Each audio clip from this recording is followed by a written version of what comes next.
Hi guys, welcome to my YouTube channel.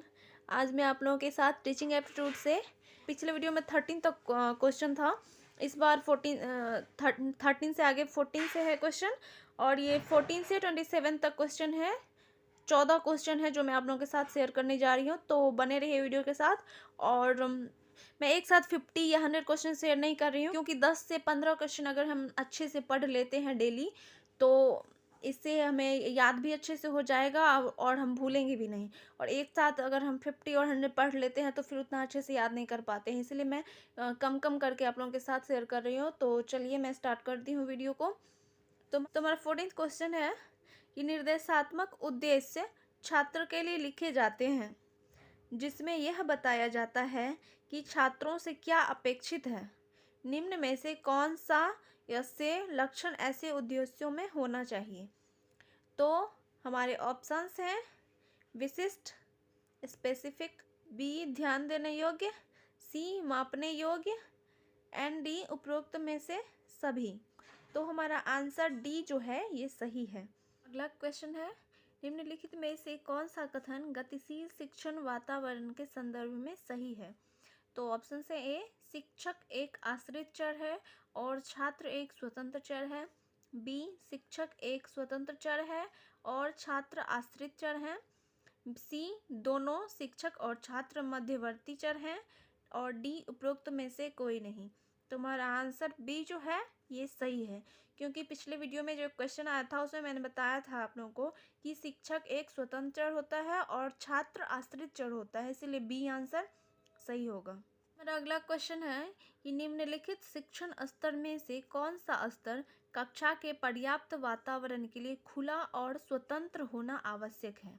तो options हैं ए स्मृति स्तर, बी बोध स्तर, सी चिंतनशील स्तर और डी उपरोक्त सभी। तो हमारा ऑप्शन सी जो है ये सही है, चिंतनशील स्तर सही होगा। चलिए हम आगे बढ़ते हैं। अगला क्वेश्चन है पाठ्यक्रम शब्द का क्या अर्थ है। तो पहला ऑप्शन है एक शैक्षणिक संस्था के द्वारा अध्ययन के विषय की पेशकश। बी शैक्षणिक संस्थानों के द्वारा निर्धारित लक्ष्यों को प्राप्त करने हेतु सीखने और अन्य अनुभवों का आयोजन करना। सी विभिन्न विषयों में निर्धारित पाठ्यक्रम, व्यावहारिक पाठ्यक्रम और परियोजना या शोध प्रबंध। और डी शिक्षा के स्तर को अर्हता प्राप्त करने के लिए सिद्धांत और व्यावहारिक पाठ्यक्रम पूरा करना। तो हमारा आंसर बी जो है सही है, शैक्षणिक संस्थानों के द्वारा निर्धारित लक्ष्यों को प्राप्त करने हेतु सीखने और अन्य अनुभवों का आयोजन करना ही पाठ्यक्रम शब्द का अर्थ होता है। तो हमारा बी आंसर सही है। अगला क्वेश्चन है संज्ञानात्मक ज्ञान क्षेत्र का वर्गीकरण निम्न में से किसके द्वारा प्रस्तुत किया गया था। तो A Benjamin S Bloom, B Skinner, C Krathwohl और डी सिम्पसन। तो हमारा आंसर ए सही है, संज्ञानात्मक ज्ञान क्षेत्र का वर्गीकरण बेंजामिन एस ब्लूम ने प्रस्तुत किया था। ठीक है, चलिए हम आगे बढ़ते हैं। नेक्स्ट है निम्नलिखित में से कौन सा शब्द पहले से सीखी गई सामग्री का उपयोग करने को प्रतिबिंबित करता है। ए धारणा कॉन्सेप्ट, बी अनुप्रयोग एप्लीकेशन, सी ज्ञान नॉलेज एंड डी विश्लेषण एनालिसिस। तो हमारा आंसर बी जो है सही है, अनुप्रयोग। 20वां क्वेश्चन है निम्नलिखित में से संज्ञानात्मक ज्ञान क्षेत्र का उच्चतम स्तर कौन सा होता है। तो ऑप्शंस हैं संश्लेषण, बी विश्लेषण, सी धारणा और डी मूल्यांकन। तो सबसे उच्चतम स्तर जो होगा वो होगा मूल्यांकन, वो होगा मूल्यांकन। तो हमारा डी आंसर सही है।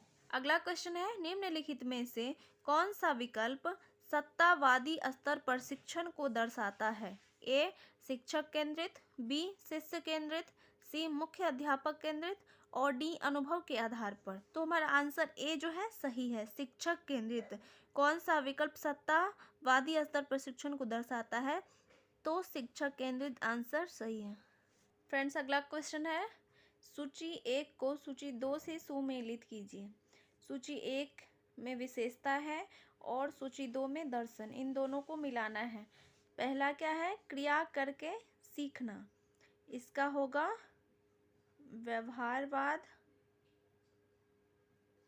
दूसरा है पर्यावरण के माध्यम से शिक्षा, इसका होगा प्रकृतिवाद। तीसरा है सत्य, सौंदर्य और भलाई की अनुभूति, इसका होगा आदर्शवाद। और चौथा, यह दुनिया जिस रूप में अब और यहाँ है, यह होगा 4। तो हमने इसको मिला दिया। अब चलिए नीचे कोड दिया गया है, चलिए इसमें हम खोजते हैं कि 1 का 3, 2 का 1, 3 का 2 और 4 का 4 कहाँ है। तो ए में देखिए 1 का 1 है, 2 का 4 है, 3 का 2 है, 4 का 3 है। तो हमें ढूंढना है कि 1 का 3, तो 1 का 3 देखिए इसमें है, 2 का क्या है 1, तो 2 का 1 ये बी में है, तो बी आंसर सही है। फ्रेंड्स, अगला क्वेश्चन है कि बौद्धिक कौशल किस ज्ञान क्षेत्र के द्वारा प्रतिबिंबित होते हैं। तो पहला ऑप्शन है संज्ञानात्मक ज्ञान क्षेत्र, बी भावात्मक ज्ञान क्षेत्र, सी क्रियात्मक ज्ञान क्षेत्र और डी उपरोक्त में से कोई नहीं। तो हमारा आंसर ए सही है। फ्रेंड्स, अगला क्वेश्चन है निम्नलिखित में से किसके द्वारा दृष्टिकोण, मूल्यों और हितों को प्रतिबिंबित किया जाता है। हमारे ऑप्शंस हैं संज्ञानात्मक ज्ञान क्षेत्र, बी भावात्मक ज्ञान क्षेत्र, सी क्रियात्मक ज्ञान क्षेत्र और डी उपरोक्त में से कोई नहीं। तो हमारा ऑप्शन बी जो है ये आंसर सही है, भावात्मक ज्ञान क्षेत्र के द्वारा दृष्टिकोण, मूल्यों और हितों को प्रतिबिंबित किया जाता है। नेक्स्ट है निम्नलिखित में से कौन सा या से ज्ञान क्षेत्र शारीरिक कौशल से संबंधित है। ए संज्ञानात्मक ज्ञान क्षेत्र, बी भावात्मक ज्ञान क्षेत्र, सी मनोसंचालित ज्ञान क्षेत्र और डी उपरोक्त में से कोई नहीं। तो हमारा आंसर मनोसंचालित ज्ञान क्षेत्र जो है शारीरिक कौशल से संबंधित है। नेक्स्ट है निम्नलिखित में से कौन सा एक उदाहरण संज्ञानात्मक ज्ञान क्षेत्र के रूप में उद्धृत किया जा सकता है। तो ऑप्शन ए किसी विशेष विषय का वर्णन करना, बी फोटो फिल्म का विकास, सी निबंध लिखना, डी अनुरक्षण का उत्तरदायित्व लेना। तो आंसर ए सही है, किसी विशेष विषय का वर्णन करना हमारा आंसर होगा। नेक्स्ट क्वेश्चन है निम्नलिखित में से किसको शिक्षण के संदर्भ में मनोसंचालित के उदाहरण के रूप में लिया जा सकता है। ए पर्यावरण प्रदूषण के लिए जागरूकता को दर्शाना, बी प्रयोग करना, सी 2 प्रयोगों के परिणामों का लेखा करना और डी एक कहानी का वर्णन करना। तो हमारा आंसर बी जो है सही है, प्रयोग करना। तो फ्रेंड्स, आज जितने भी क्वेश्चन थे वो हमने पढ़ लिया है। नेक्स्ट वीडियो में इससे आगे का क्वेश्चन लेके आऊँगी, तो के लिए वेट कीजिए। Bye bye.